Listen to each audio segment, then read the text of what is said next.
Et si le véritable front n'était plus une ligne de chars, mais la gestion invisible de vos économies et de votre électricité? L'affrontement entre l'Union européenne et la Russie dépasse aujourd'hui les sanctions. Il s'étend à la maîtrise des avoirs gelés et des infrastructures critiques. L'Union européenne a transformé la gelée de plus de 200 milliards d'euros de réserves russes en armes économiques. Ce trésor assigné au financement de l'Ukraine nourrit désormais la résistance de Kiev.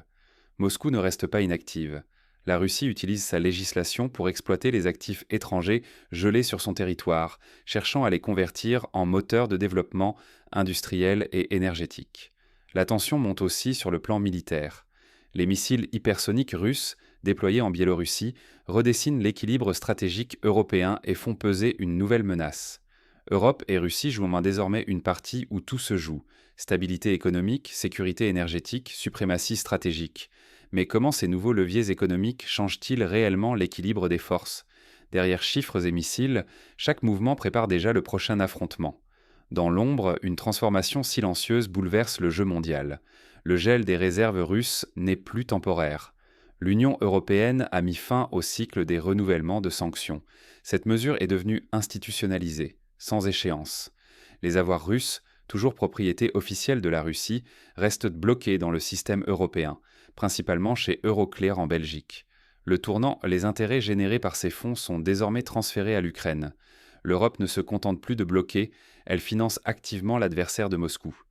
Ce mécanisme fait du gel un outil de financement de guerre durable. Même en cas de négociation, la restitution de ces fonds n'est plus garantie. La mesure s'installe comme pilier permanent de la politique européenne contre la Russie. Moscou riposte juridiquement. La Banque centrale russe attaque Euroclear devant l'arbitrage de Moscou, réclamant plus de 18 000 milliards de roubles.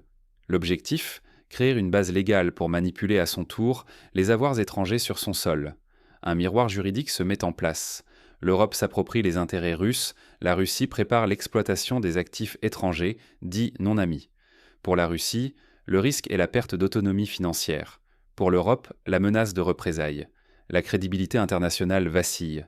L'enjeu est de convertir la contrainte en levier de développement.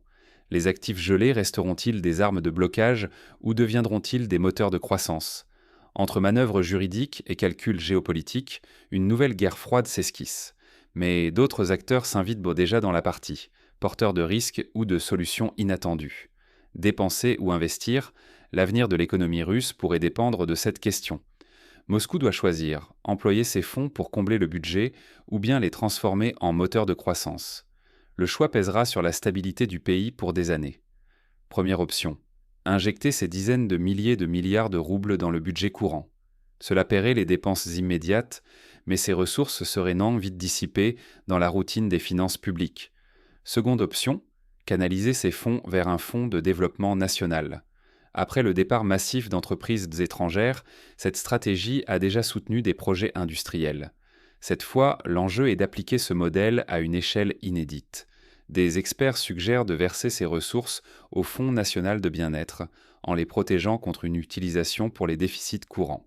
Objectif: investir dans les infrastructures stratégiques comme les voies ferrées vers l'Est, les ports, les raffineries, l'aéronautique, les centres de données. Chaque rouble investi renforcerait l'économie future. La tentation existe d'imiter l'Union européenne qui emploie déjà les actifs russes pour financer l'Ukraine. Moscou pourrait utiliser ses propres leviers comme instrument d'influence ou choisir la patience et la stratégie à long terme. En parallèle, un autre gisement émerge, les fonds étrangers bloqués sur des comptes, eux, en Russie.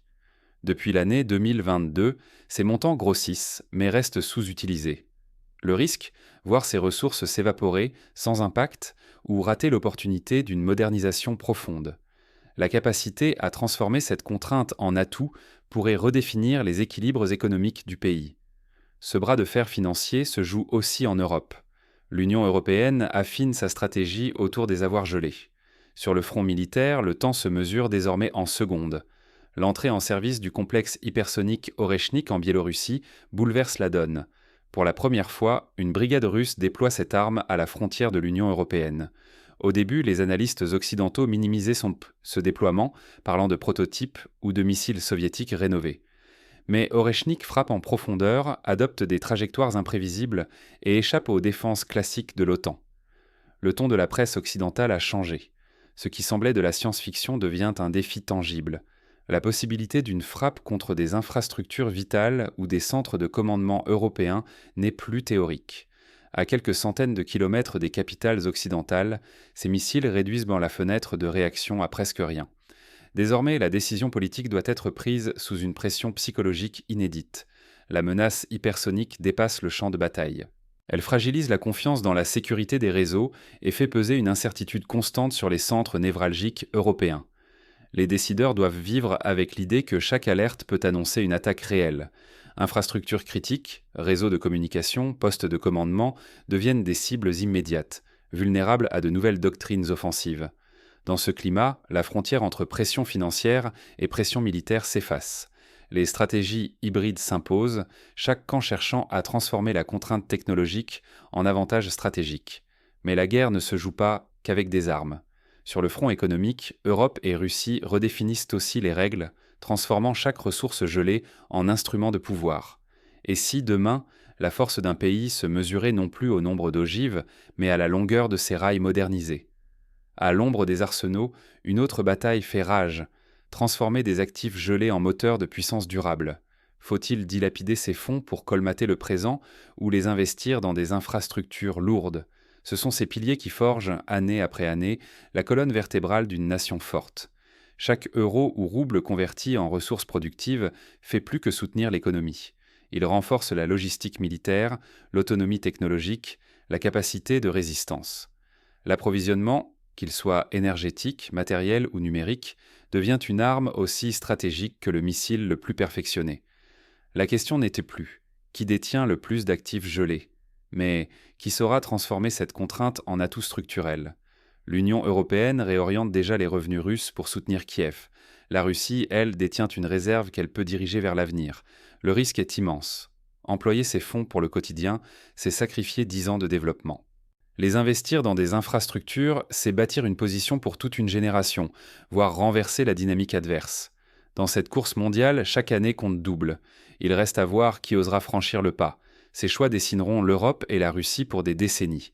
Mais la confrontation ne se limite pas à des équations budgétaires. Elle s'immisce dans les débats politiques et les stratégies de communication. La bataille pour l'avenir se joue loin des caméras, dans le silence feutré des salles de gestion des actifs stratégiques. Tandis que l'opinion se concentre sur les discours, l'Union européenne et la Russie s'affrontent sur un nouveau front, la maîtrise des ressources gelées, devenue levier de pouvoir à long terme. Ce bras de fer n'oppose plus seulement sanctions et missiles, mais la capacité de chaque camp à transformer des contraintes financières en instruments de prospérité durable. Les choix faits aujourd'hui autour de ces réserves dessineront l'équilibre du continent pour les années à venir. Ignorer ce basculement, c'est risquer de rester spectateur d'une mutation profonde. La véritable confrontation se joue dans la discrétion, là où une perte apparente peut devenir avantage stratégique. Seuls ceux qui anticiperont et exploiteront ces nouvelles règles façonneront l'Europe de demain. Mais cette guerre de ressources n'est qu'un prélude. D'autres leviers, déjà à l'œuvre, s'apprêtent à bouleverser l'ordre établi.